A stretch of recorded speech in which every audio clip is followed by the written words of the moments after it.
একটু আমি জল মাছ রান্নি মাখাই দিতে যাই আপনারা দেখেন 10 মিনিট ধরিয়া মাছ করা মাছটা একটু রাইতেও গেছি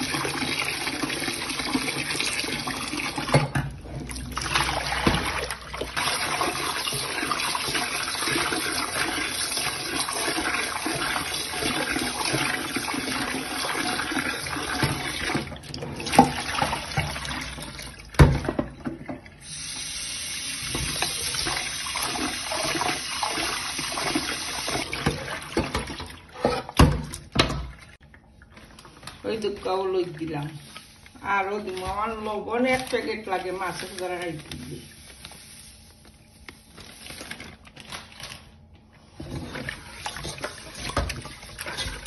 দেখাই ও আল্লাহ আমার মাছ হয়ে গেছে এটা বাংলাদেশি গোয়াল মাছ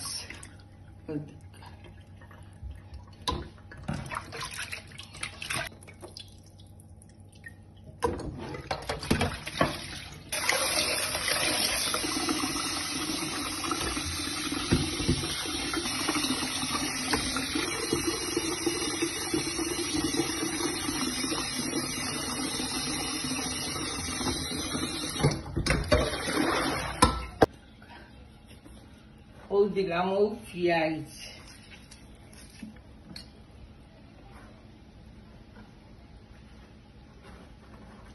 Ou digamos fiéis. আমি যে মোলা রান্না দেখাই মুখ গোয়াল মাছের মোলা আপনারা রান্না যদি খাইয়া আমারে কইন যান কেমন লাগছে মরসর পাউডার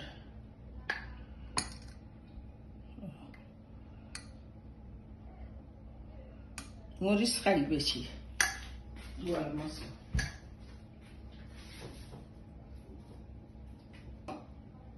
ডুলা বাখর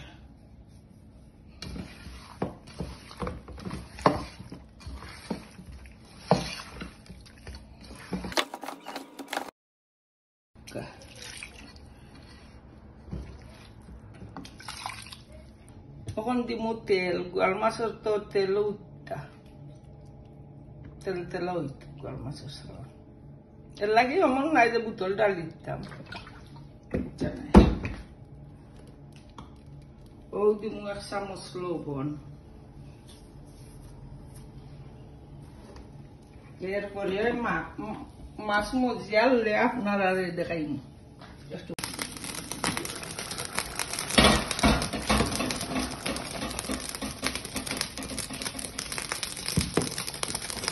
আমার মাছ মশলা মজি গেছে তখন আমি সিগার দিই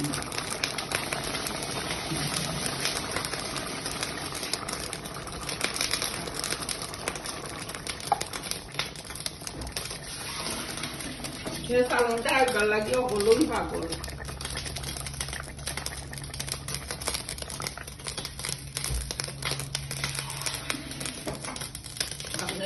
আপনারা যদি সালনের ভাইটা খালি শিরা দিয়ে খাইলেন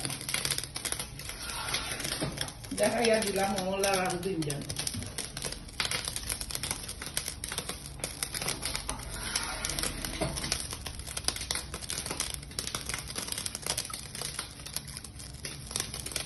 শিরা দিলেই দাম বাদে আমার তরকারি হয়ে আলু দিয়ে আমি বাকর ভাতা দিব শিরা দিয়ে আরো কত সময় বাঁধব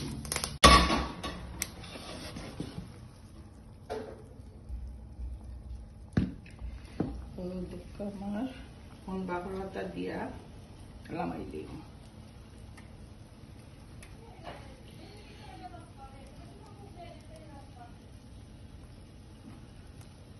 গোয়াল মাছের খানি হইল বাকর ভাতা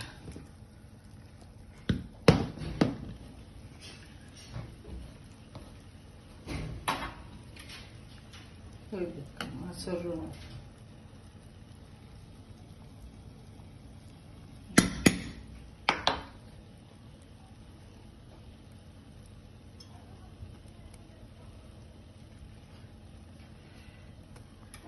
গোয়াল মাছের তরকারি দেখাইলাম আপনারা দেখলা ওমলা রান্না খাই জানু তে আমার রান্না শেষ তখন রাখি দিলাম আসসালামু আলাইকুম। আসসালামু আলাইকুম। ওই দেখো বাংলাদেশি লম্বা আলু আমার দিসলা খাইবার লাগে, আমি না খাইয়া ও আলু ওটারে জিও করছি, রুইয়া তো ইসলাম মাশাআল্লাহ এক বউল হইছে। ওই দুঃখা এক বউল বানাইয়া ওই তুইছে খাইমু, উক্তি সিরা যে সময় বানাইমু আপনারা দেখাইমু। ওই দেখা লম্বা হলো, ওই দুঃখা ওটা নয়া পাতা দিছে ওখানে ভাঙছি। আর ওই দেখো বেচারা রুইয়া তো ইসলাম মাশাআল্লাহ, বেচারা খাইলেই তো বাক্কা শাক খাইছি, আইজো তুলিয়ে আনছি। তো ওই আপনারা দেখাইম, ওই দেখা বেচার শাক। আর লম্বা আমার বেশি সুন্দর লাগে যে আমরা বাংলাদেশের লম্বা আলু ওটা যে হইছে, এটা দেখছি না এই দেশে হইতে। আলহামদুলিল্লাহ আমার বাক্কা মাশাআল্লাহ হইছে। ও করামো খাইমু একটা পাতলা শিরা করিয়া, না পাতা গেছে এমনি লমলমা। ওকে শিরা বানাই সময় আপনারা দেখাইম।